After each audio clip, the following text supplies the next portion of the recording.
Every Tuesday, you can get yourself a copy of our newspaper, iDiskiTV, for absolutely free. Every shop right in the Gauteng province, you just go there, get yourself the paper. And on Fridays, the paper will be available across the nation on our website, iDiskiTimes.co.za. iDiskiTV powered by World Sports Betting. Bafana Bafana 1, Botswana 0 in a friendly international on a Tuesday evening. Junior Khanye, our analyst. What did you make of the game, sir?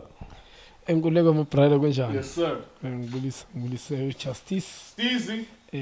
Trucks. Treasy. Benedict Villagas. Mr. So. Keep on supporting iDiskiTV, fighting no one, try to fix South African football. I like him the disaster. Disaster. Watching the game that they were playing Saturday and watching the game today, two different things. But I blame the coach. I mean, soon I think he's playing AFCON next year. Qualifier, yeah, AFCON qualifiers. C3 group in since well Zimbabwe, they had the problem. Libya, Morocco. Liberia, Morocco. He's supposed to the team they are playing Saturday the way winning a corner. I mean, both teams they're weak. Opposition they're weak, but Saturday. Credit to players that are they show up.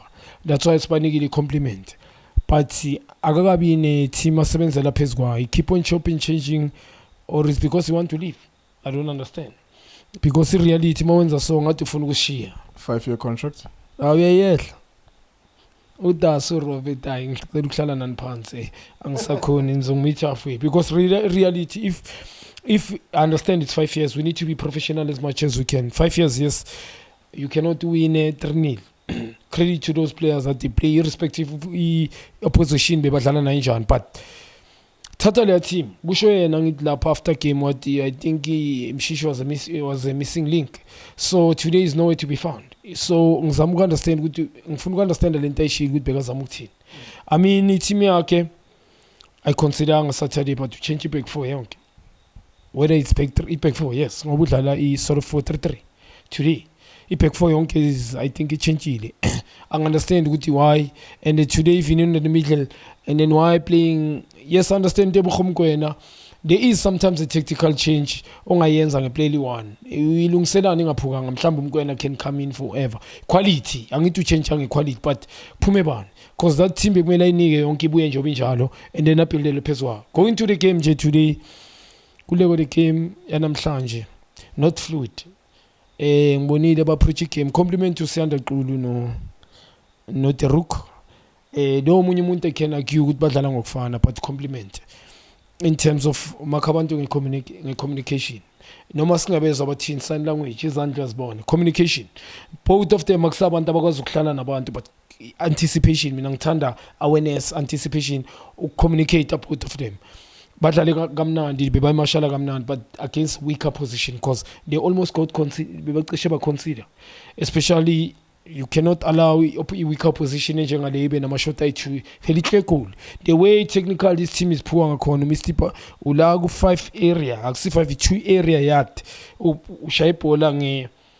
I understand good wenzeni lapha lo mchita lo missed target ku 2 area yat supposed to shy target so they were fortunate South Africa not to concede no goalkeeper bambi ball ulwisela la okay it was a shot but it's a goal na le ball shy pali where was the defensive midfield oppressor ya muntu okanye 2 center back yena uSiyanda bemele between one of them mangabe I defensive midfield ayikho kube yiba oppressor le ball today as ngisho they were more of relying in I give there's certain players I can point. We didn't play we didn't play well.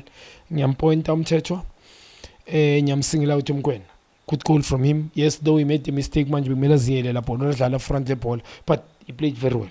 So in terms of the game yonke, I cannot say they play angazi indlela bebadlala ngayo what they were trying to apply.